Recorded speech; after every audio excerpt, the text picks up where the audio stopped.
All right, boys and girls, this is the video on the law of cosines. Now, the law of cosines is going to be a doozy, but again, it's another tool in your tool belt. It's used for non-right triangles, okay? And it has a very complicated formula, but it makes sense the more you practice. So let's take a look at this very quickly. Let me start by giving you guys the overall formula, and then we're going to show you how to use it for both, right?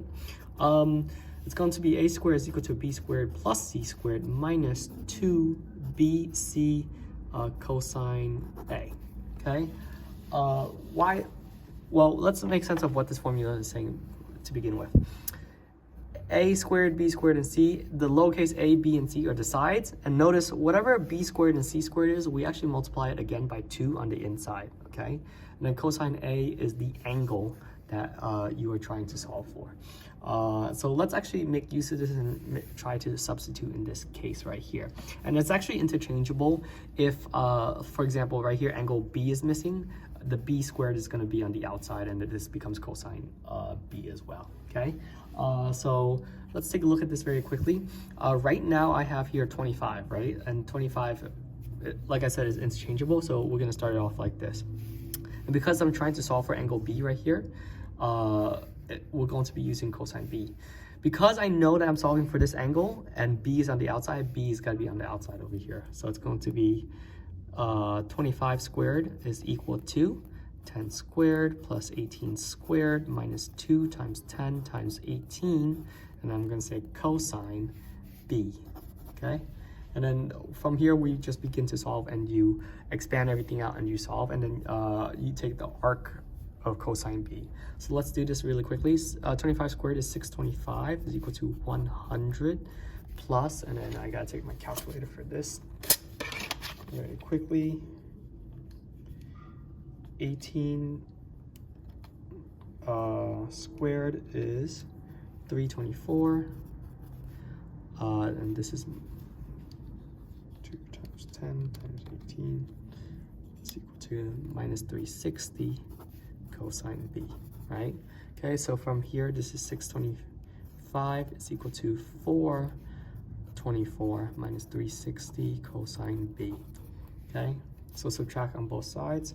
So 625 minus 424 is going to give you 201 is equal to negative 360 cosine B. And then from here, divide by negative 360.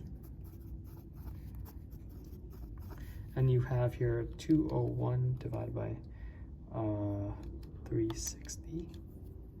So it's going to be a negative 0.558 equals cosine B. And from here, you want to take the arc cosine, second arc of negative 0.558.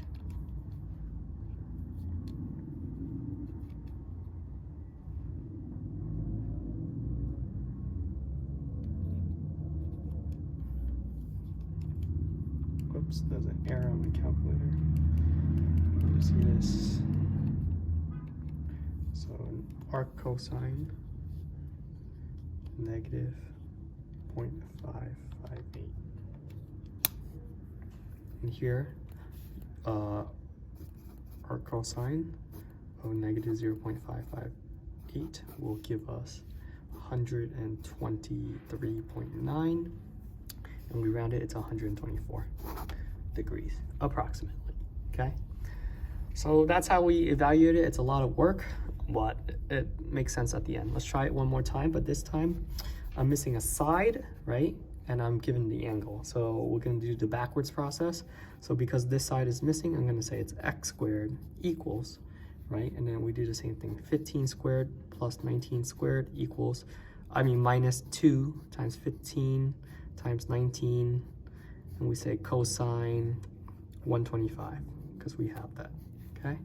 So let's do this math very quickly. X squared is equal to, so 15 squared is 225 plus 19 squared is 361 minus 2 times 15 times 19 is equal to 570, and then times that by cosine 125.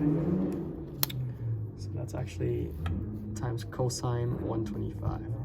It's a lot of calculation, but we have here x squared is equal to, I have here negative 326.9, and 225 plus 361 is equal to 586.